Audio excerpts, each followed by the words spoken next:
So Morrison has a bit of a reputation as a ticket trap, because it is. 98% of police calls initiated by officers were traffic stops last year. The town was hoping to bring in more than $1 million in ticket revenue. The new police chief told town leaders that wasn't possible, and she resigned 2 days later. Our Mark Salinger looks at how some towns get addicted to tickets. The town of Morrison is looking for yet another police chief.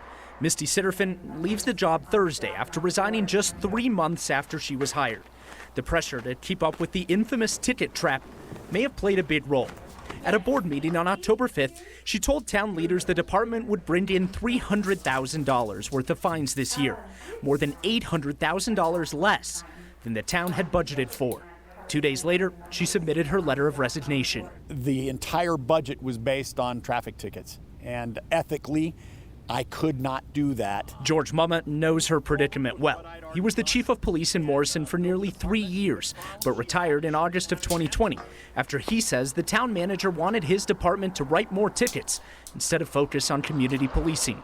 Mumma is now working again as a commander at Edgewater PD and a Republican candidate for Jefferson County Sheriff. And I know that during my time there, our budget continually dropped because we weren't bringing in traffic tickets. The town of Morrison commissioned a report this year from a Denver consulting firm to evaluate the department.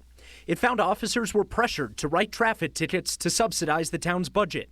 In 2021, nearly half of the town's $2.6 million in revenue was projected to come from fines.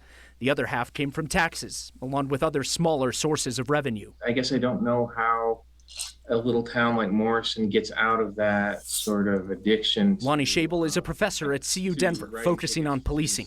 He says any town that focuses solely on writing tickets can face problems. I think it pushes a lot of potentially abusive behavior. Robert Preuss has a similar outlook. He's the chair of the political science department at MSU Denver. Ultimately, modern policing is about more than just generating revenue by giving tickets. And anytime you're making those trade-offs, moving personnel away from ticketing, you're risking your revenue stream. Morrison will now pay the Jeffco Sheriff's Office more than $20,000 a month to run patrols in the area, as Mumma waits to see if his former department will return. If I was to look at it now with what's going on, there's no way I would take that job. It's too demanding for what they're asking, and I don't see a way to recover from it.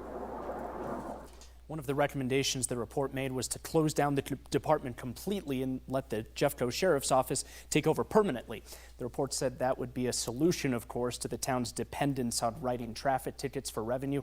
Of course, the town would then have to find a new way to make money. Kyle, the mayor told us last night that they don't plan to close the department down. So what happened during the pandemic when there were no cars on the road?